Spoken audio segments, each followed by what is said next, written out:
Ajnanatimirandasya Jnananjana Shalakaya Chakshulamitanjena Tasmai Shri Gurave Namaha.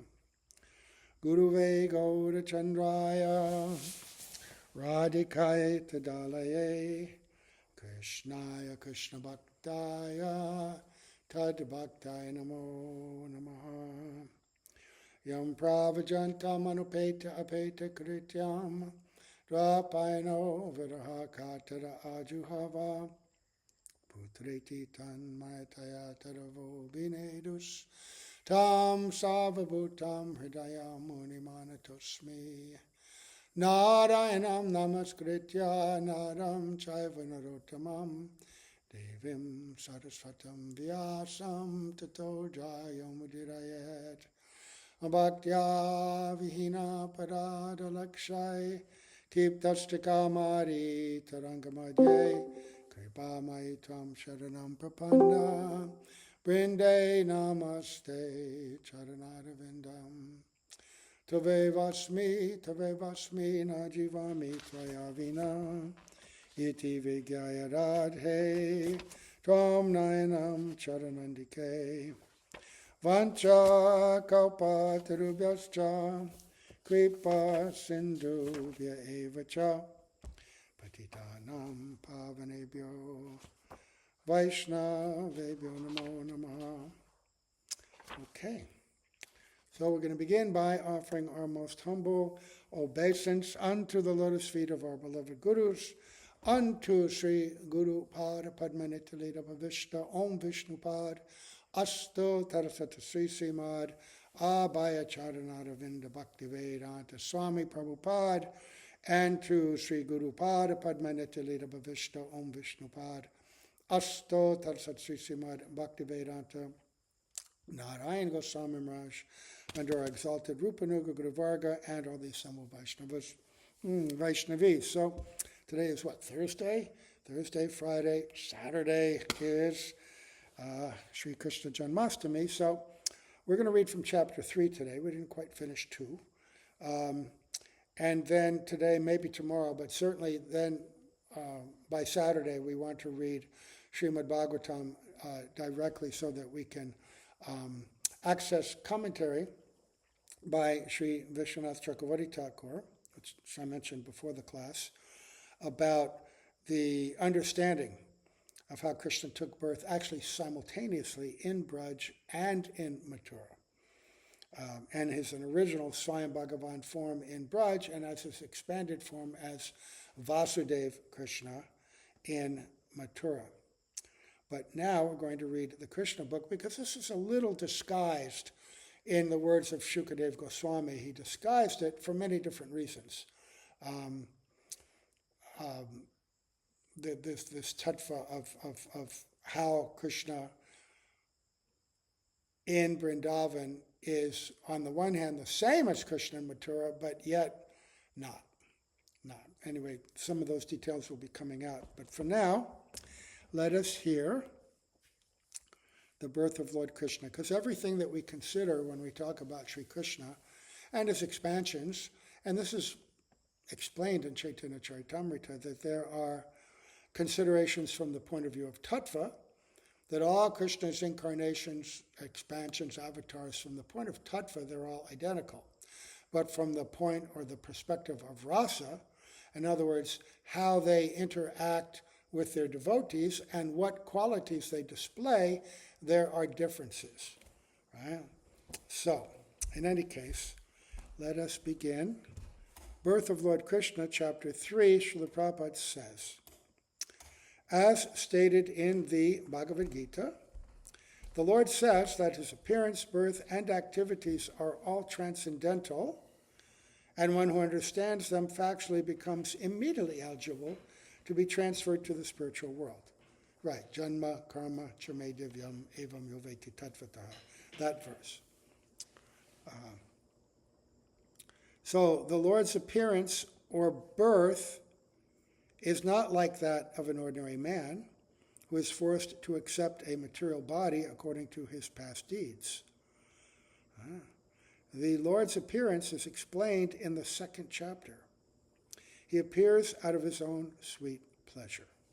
Right? The Lord is absolutely svatantra, independent in every way. But he is possessed of desire. All right? And the nature is ichamai. He has desire. And that desire is to experience pastimes which are, in relation to his devotees, pastimes of love, and to exhibit his marvelous qualities. And he appears by his own will only, not constrained by laws of karma or rules, even regulations of the scripture, which come from him, but by his own independent desire.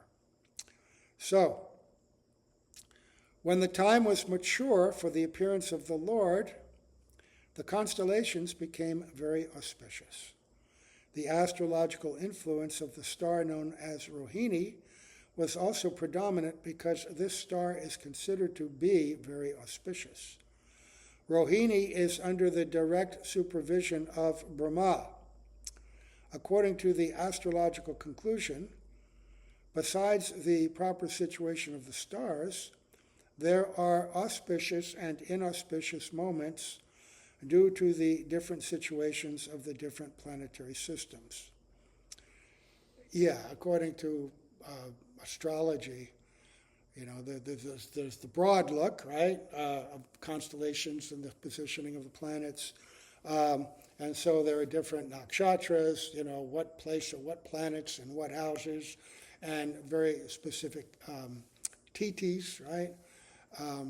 And then even every day is divided up into different divisions. The different pahars, the 8 parts, the 8 parts of the day. And then even each planet has its own influence at a particular time each day. So according to what day it is, what position of the planets, each and each part of the day, there are all very specific influences. And people who don't know this science, it's completely beyond their comprehension. There's one so-called guru who says, how can, our life be influenced by a bunch of rocks millions of miles away, moving around in the heavens, however they move? How could that possibly influence us? But they don't understand that those so-called rocks are governed and influenced by the power of very specific demigods who are the administrators of the universe. And they themselves have responsibility for overseeing the functioning of the affairs of the universe, just like in a big city. There are many things going on. You see subways going, traffic lights are working, electricity's happening, all these different affairs in the city. And if you just look at it and you don't know, you would think, well, it's just going on. But it's all going on by design and under the influence and will of people who created it and oversee it. So the universe as a whole is created by supreme consciousness that empowers the Lord Brahma and all different demigods to oversee every minute function of the affairs of this world and every other planet. And so it's like a giant machine, and the modes of material nature and the influence of these different planets on our consciousness, on our affairs, is actually a real thing. And when studied in detail, it becomes quite extraordinary. The problem is that in the Kali Yuga, you don't have really qualified astrologers who have the vision to see this and explain it and predict things accurately.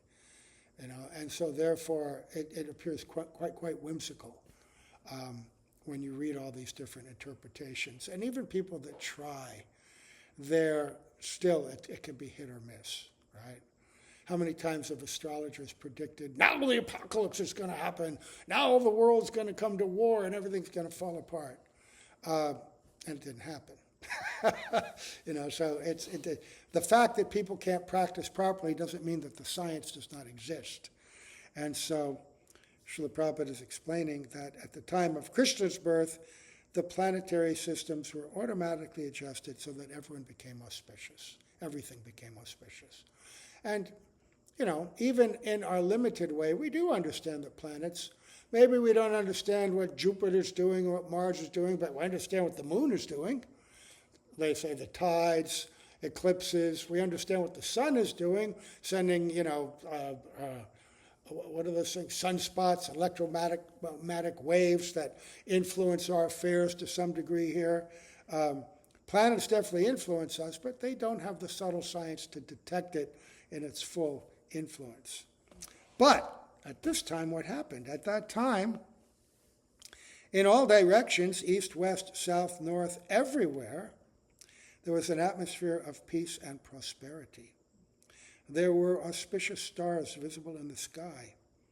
And on the surface, in all towns and villages or pasturing grounds, and with the minds of everyone, there were signs of good fortune. The rivers were flowing full of waters, and lakes were beautifully decorated with lotus flowers. The forests were full with beautiful birds and peacocks. All the birds within the forest began to sing with sweet voices, and the peacocks began to dance along with their consorts. The wind blew very pleasantly, carrying the aroma of different flowers, and the sensation of bodily touch was very pleasing. At home, the brahmanas, who were accustomed to offer sacrifice in the fire, found their homes very pleasant for offerings. Due to disturbances created by the demoniac kings, the sacrificial altar fire had been almost stopped in the houses of the brahmanas. But now they could find the opportunity to start the fire peacefully. Being forbidden to offer sacrifices, the brahmanas were very distressed in mind and intelligence and activities. But just on the point of Krishna's appearance, automatically their minds became full of joy, because they could hear loud vibrations in the sky of transcendental sounds proclaiming the appearance of the Supreme Personality of Godhead. So the earth automatically now became resplendent, because the Supreme Goddess of the earth, Bhumi Devi, now, her wish, her desire, she's a great devotee, had been fulfilled, and being pleased, then all the gifts of the earth are manifesting very splendidly. And all the devas who are overseeing the affairs of the world becoming very pleased. So all under their control, rivers, breezes, the conditions, on the earth, all of that was happening very wonderfully. Very similar kind of description in the Chaitanya Bhagavat and Chaitanya Charitamrita about the appearance of Lord Krishna Chaitanya Mahaprabhu and Lord Nityananda Prabhu. Very similar situations taking place. The denizens of the Gandharva and Kinara planets began to sing, and the denizens of Siddhaloka and the planets of the Charanas began to offer prayers in the service of the personality of Godhead. In the heavenly planets, the angels, along with their wives, accompanied by the Apsaras, began to dance. Right? So they're all great devotees of the Lord in the heavenly planets. And so, knowing that the Lord is appearing, they're all becoming quite ecstatic for many reasons, but now they're also going to be able to witness that. We're going to hear later, or if you continue to read this, you'll see that whenever some extraordinary pastime is taking place, there are often many witnesses hovering about in the clouds in the sky, watching these pastimes and taking great joy in them. The great sages and the demigods, being pleased, began to shower flowers. At the seashore there was the sound of mild waves, and above the sea there were clouds in the sky which began to thunder very pleasingly. Isn't that, you can think about that, sometimes on a hot day, right? All of a sudden there's a powerful cloud bank, and the atmosphere changes. You can smell the moisture in the air, and a very soft rumbling in the distance comes, which is pleasing, actually. It's very, creates a nice mood in the heart. Right? Not the terrifying sounds that we sometimes get with thunder, kaboom, lightning everywhere, but very pleasing and the distant lightning also illuminating the sky, creating a wonderful display in the sky and in the clouds. So, when things were adjusted like this, Lord Vishnu, who is residing within the heart of every living entity, appeared in the darkness of night as the Supreme Personality of Godhead before Devaki, who also appeared as one of the demigoddesses, because she is actually on the level of a demigoddess. She had been gifted in her previous life as a demigoddess, that the Lord would appear as her son 3 times. It's going to be explained. Actually, she's greater than any demigoddess because she's the mother of the Lord. And Krishna, or Vasudeva Krishna, is appearing to her fully as the Supreme Personality of Godhead. He's not appearing as a baby. He's not taking ordinary birth. He was in the womb and then he appears. Right? The appearance of Lord Vishnu at that time could be compared with the full moon in the sky as it rises on the eastern horizon. The objection may be raised that since Lord Krishna appeared on the 8th day of the waning moon, there could be no rising moon, no rising of the full moon. Right, because we saw the full moon some days back. Right? David was walking out in the early morning, it was still up. God, look at that moon. It's beautiful. But this is 8 days later, and when we look up at the sky, it's less. But in answer to this, it may be said that Lord Krishna appeared in the dynasty which is in the hierarchy of the moon. Therefore, although the moon was incomplete on that night, because of the Lord's appearance in the dynasty wherein the moon is himself the original person, the moon was in an overjoyed condition.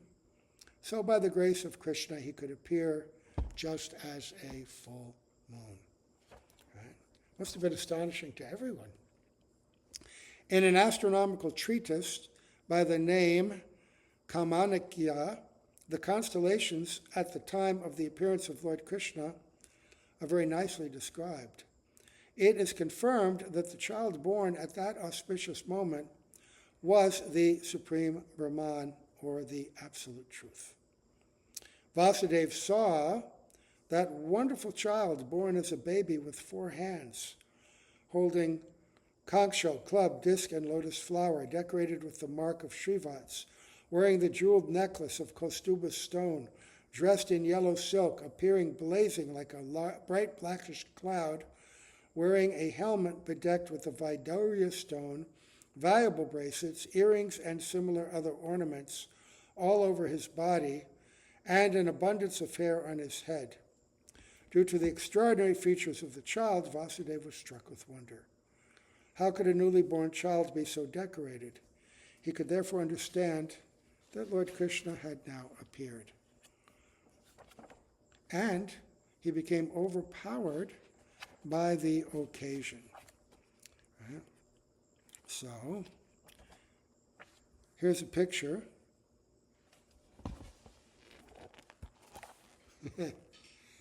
Wonderful picture. I'm guessing this is done by Shamarani. She did so many of those early pictures. You know, they've redone the Krishna book with artists who were more technically accomplished by the time this was done, some 30 years later. But I have to say that there's a special quality to this art which charms the heart, right? Not just analyzed from a technical position, but from the heart, and knowing that all these pictures were under the guidance, because the devotees at that time, they had very little depth of knowledge of tattva, right, and siddhanta, and so Srila Prabhupada gave them more precise instructions on that.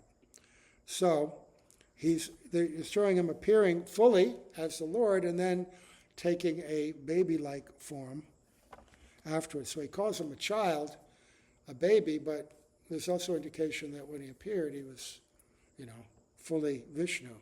And there's a reason for that.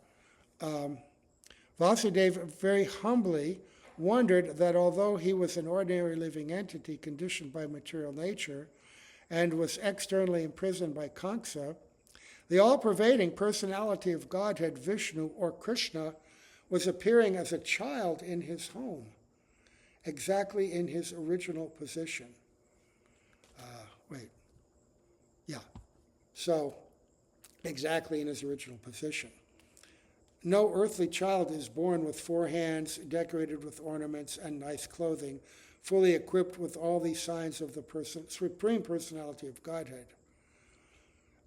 So he's a child, he's appearing as the Lord. Remember, when Shukadeva Goswami appeared, he appeared 16 years old. When Vasudeva was born from Satyavati, from Parashara Muni's blessing, he also was fully like 16 years old. Right? So, but he's a child. Over and over again, Vasudeva glanced at his child and he considered how to celebrate this auspicious moment.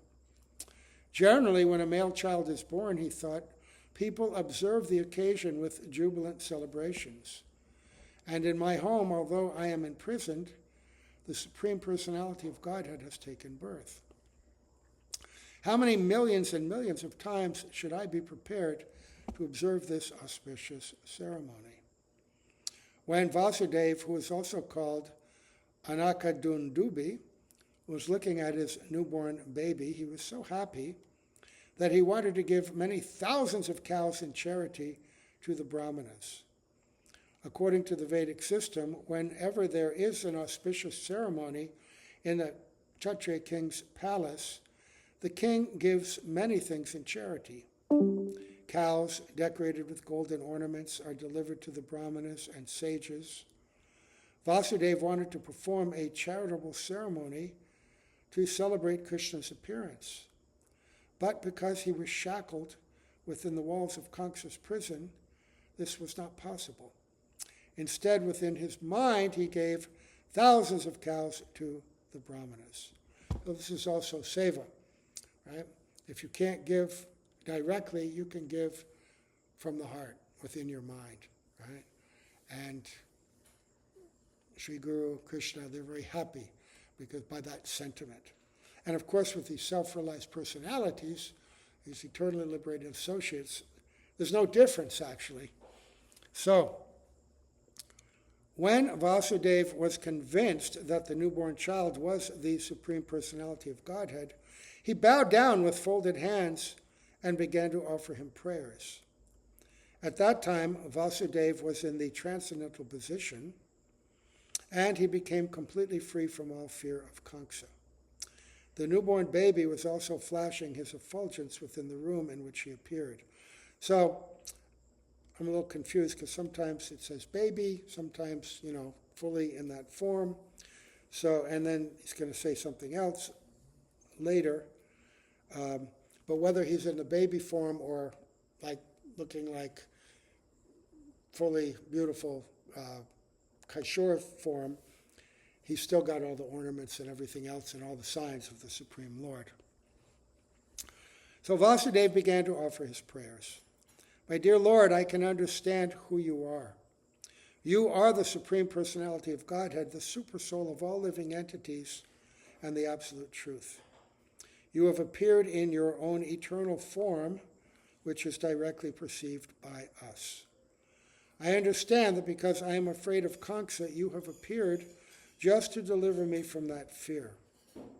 You do not belong to this material world. You are the same person who brings about the cosmic manifestation simply by glancing over material nature. So here Srila Prabhupada says your eternal form, right? The baby form is a nimitic form, right? A special lila in the Boma Dham, right? The Boma Vrindavan, Boma Mathura in this world.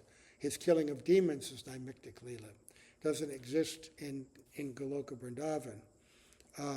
But in another sense, the baby's also an eternal form because he appears in all the different universes, one after the other, in sequence.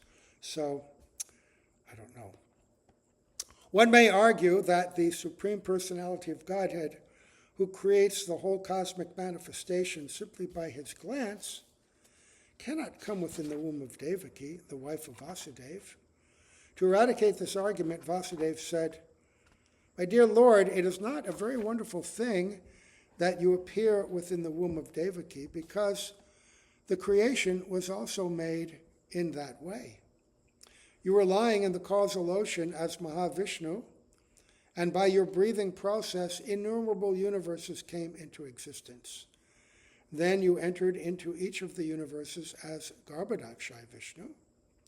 Then again you expanded yourself as Kshirodakshai Vishnu and entered into the hearts of all living entities and entered even within the atoms. That's another feature of Paramatma. We generally describe him being associated, accompanying all living entities, but also within every atom, which then gives the capacity for movement, creation, change, all of that happens in the universe. Therefore, your entrance in the womb of Devaki is understandable in the same way. You appear to have entered, but you are simultaneously all-pervading. We can understand your entrance and non-entrance from material examples. The total material energy remains intact even after being divided into 16 elements. The material body is nothing but the combination of the 5 gross elements, namely earth, water, fire, air, and ether. Whenever there is a material body, it appears that such elements are newly created. But actually, the elements are always existing outside of the body. Similarly, although you appear as a child in the womb of Devaki, you are also existing outside. You are always in your abode, but still you can simultaneously expand yourself into millions of forms. Right? One has to understand your appearance with great intelligence, because the material energy is also emanating from you. You are the original source of the material energy, just as the sun is the source of the sunshine. The sunshine cannot cover the sun globe, nor can the material energy, being an emanation from you, cover you. Right? You appear to be in the 3 modes of material energy, but actually, the 3 modes of material energy cannot cover you. This is understood by the highly intellectual philosophers. In other words, although you appear to be within the material energy, you are never covered by it. So this achintya beta beta tattva conception is very subtle, requires purified intelligence to understand. And even though I can't say I understand it to any real degree, that requires realization of a much higher order, I can say there's a significant difference from hearing and studying these topics many, many years ago and hearing and studying and analyzing these topics now. It's just a different, innate, little bit broader grasp and acceptance, a little more mature appreciation and faith in it, right? That comes from hearing carefully from self-realized souls about this, and also doing seva for those personalities, right? And in that vein, right, proper chanting, proper hearing and studying, right, proper daily seva in the mat, all of these things contribute to the lessening of anarthas, the clearing of the dust on the mirror of the mind, the mirror of the heart, right? Cheto darpana marjanam. So, are you able to follow all this philosophy? Are we getting dried up and distracted? Or okay. We hear from the Vedic version that the Supreme Brahman exhibits his effulgence, and therefore everything becomes illuminated. We can understand from Brahma Samhita that the Brahma Jyoti, or the Brahman effulgence, emanates from the body of the Supreme Lord. And from the Brahman effulgence, all creation takes place. It is further stated in the Bhagavad Gita that the Lord is also the support of the Brahman effulgence. Originally, he is the root cause of everything, but persons who are less intelligent think that when the Supreme Personality of Godhead comes within this material world, he accepts the material qualities. Such conclusions are not very mature, but are made by the less intelligent. And they apply that same conception to great pure devotees who will descend to this world to assist in this mission, sharing these teachings of the Lord. They also appear to be made of material elements, but their consciousness, their power, is not in any way afflicted or constrained by the material elements. And the deity form of the Lord appears to us, he appears in a form by which we can detect him with our material senses. And thus we perceive them as brass or marble. But for the self-realized soul, they can directly see them as Bhagavan, as Satchidananda, and interact and converse and engage in relationship, right? So the Supreme Personality of Godhead is directly and indirectly existing everywhere. He is outside this material creation, and he is also within it. He is within this material creation not only as Garbhodakshayi Vishnu, he is also within the atom. Existence is due to his presence.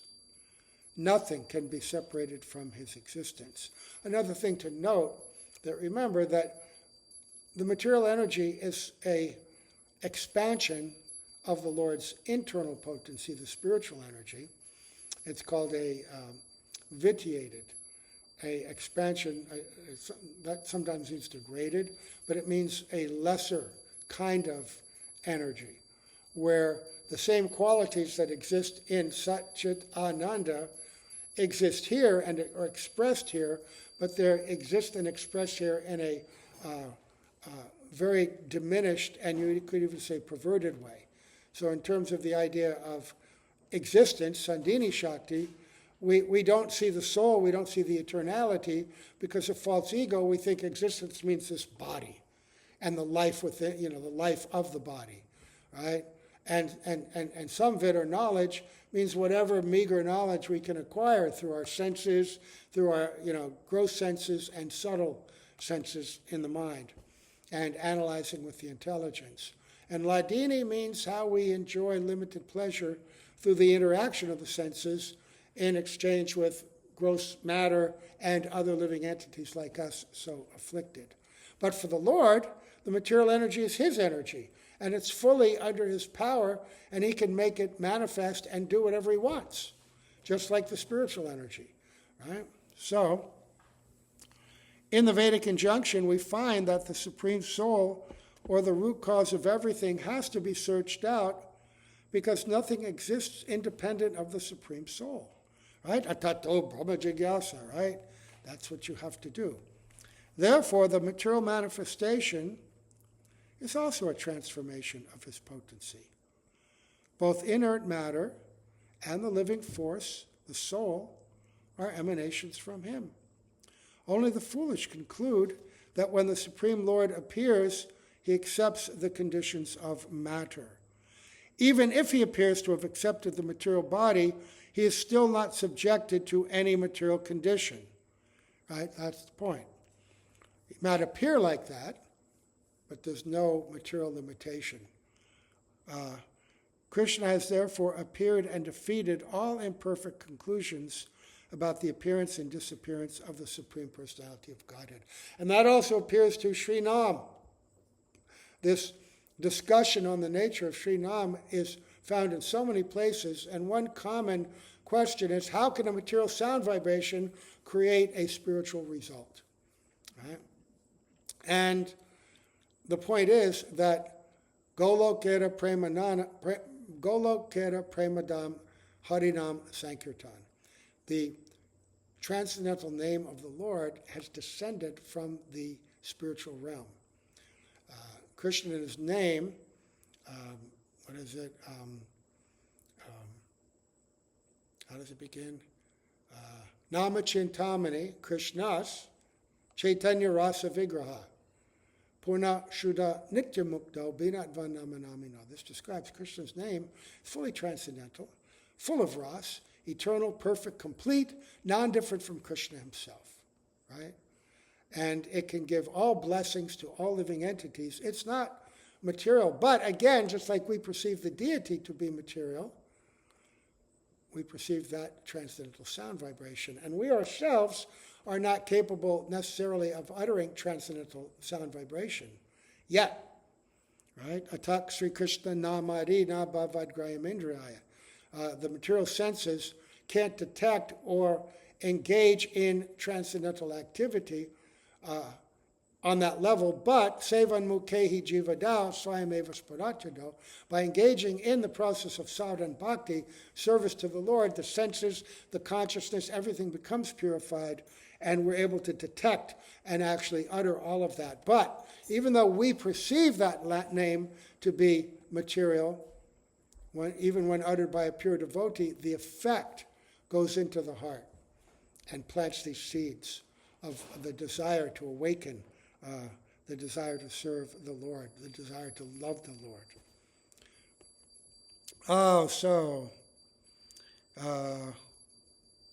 My Lord, your appearance, existence, and disappearance are beyond the influence of the material qualities.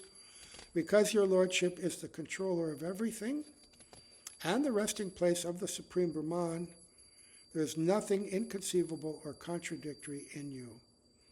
As you have said, material nature works under your superintendence. It is just like government officers working under the orders of the chief executive. The influence of subordinate activities cannot affect you. The Supreme Brahman and all phenomena exist within you, and all activities of material nature are controlled by your Lordship. So, he goes on to offer more prayers. I'm going to skip some because I want to finish this chapter today. But the last thing he said, I understand that you have appeared to kill the uncivilized Kamsa and his followers. But knowing that you are to appear to kill him and his followers, he has already killed so many of your predecessors, elder brothers. Now he is simply awaiting the news of your birth. As soon as he hears about it, he will immediately appear with all kinds of weapons to kill you. So he was not afraid when he was perceiving and glorifying the Lord in his opulence, but now his Vatsalya Prem is becoming very strong, and now he's becoming worried. I know you came to kill Kamsa, but he's really powerful, and he's coming to kill you right now. So now Devaki is offering her prayers. She was very frightened because of her brother's atrocities. Devaki said, my dear Lord, your eternal forms like Narayan, Lord Ram, Shesh, Varaha, Nrsimha, Vaman, Baladev, and millions of similar incarnations emanating from Vishnu are described in the Vedic literature as original. You are original because all your forms as incarnations are outside of this material creation. Your form was existing before this cosmic manifestation was created. Your forms are eternal and all-pervading. They are self-effulgent, right? Changeless and uncontaminated by the material qualities. Such eternal forms are ever cognizant and full of bliss. They are situated in transcendental goodness and are always engaged in different pastimes. You are not limited to a particular form only. All such transcendental eternal forms are self-sufficient. I can understand that you are the Supreme Lord, Vishnu. So she's going to offer prayers also, full of Tattva Siddhanta. And this is important, again, so that we understand that this birth is God himself, full of all these extraordinary qualities. But then, at the end, she says, therefore, my Lord, I request you to save me from the cruel hands of the son of Ugrasen, Kamsa. I am praying to your Lordship to please rescue me from this fearful condition because you are always ready to give protection to your servitors. She asked that, and the Lord has confirmed this statement in Bhagavad Gita, Prabhupada says, by assuring Krishna, you may declare to the world, my devotee is never vanquished, right? while thus praying to the Lord for rescue. So is that proper for a devotee to ask to be saved? That sounds like a personal desire, right? And Rupa Goswami says, Anya bilashita shunyam, should be free from desire. Prahlad didn't pray like that. He never prayed to be protected by Lord Nrsingadev. So is Prahlad a greater devotee than Devaki?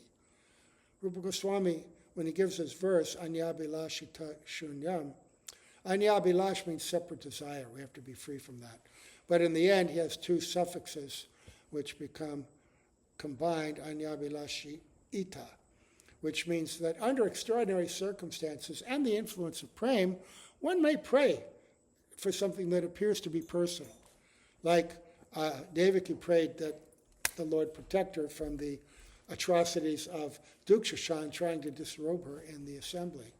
But again, the devotee is never really self-interested. It's all like, I'm your mother, I'm praying for you. Who else would you think about in this kind of condition? The cowherd boys prayed, protect us from this fire, right? It says that under extraordinary circumstances, there's no other shelter than Krishna. Of course you're going to pray. But also, deep in the heart of every devotee is known that if I were to be killed, that would give so much unhappiness to Krishna. It doesn't come out directly like that, but everything they feel and think and do is for Krishna's pleasure. So prayers, and the gopis praying, satisfy our lusty desires to be with you. Actually, they didn't have lust in a self-absorbing way. Their lusty desires was to give pleasure to Krishna. Come before us now so that we can serve you in this way. So she's praying like that. While thus praying to the Lord for rescue, Mother Devaki expressed her motherly affection. I understand that this transcendental form is generally perceived in meditation by the great sages. But I am still afraid because as soon as Kamsa understands that you have appeared, he might harm you. So I request that for the time being, you become invisible to our material eyes. In other words, Srila Prabhupada says, she requested the Lord to assume the form of an ordinary child. She says, my only cause of fear from my brother Kamsa is due to your appearance. My Lord Madhusudan, Kamsa may know that you have already been born. Therefore, I request you to conceal this four-armed form of your lordship, which holds the four symbols of Vishnu, namely the conch shell, disc, club, and lotus flower. My dear Lord, at the end of annihilation of the cosmic manifestation, you put the whole universe within your abdomen. Still, by your unalloyed mercy, you have appeared in my womb. I am surprised that you imitate the activities of an ordinary human being just to please your devotees. Okay. So, the Lord is going to reply and explain why and how he appeared at this time before them, the history of all that. But I guess we'll do that tomorrow, and there'll be, that explanation will be there. And then Kamsa coming before them, that will be there. And that means on Saturday probably we'll go into the Srimad Bhagavatam, both in the morning and then in the evening, with the specialities, reconciling Krishna's birth in Mathura and in Vrindavan, and the specialities of both. Okay, so we'll stop here. I hope this came out on the recording. Let's see. Srila Prabhupada ki jai, Srila Gurudev ki jai, Ananta Koti Vaishnava Vrinda ki jai, Gaur Premanande, Hari Bol.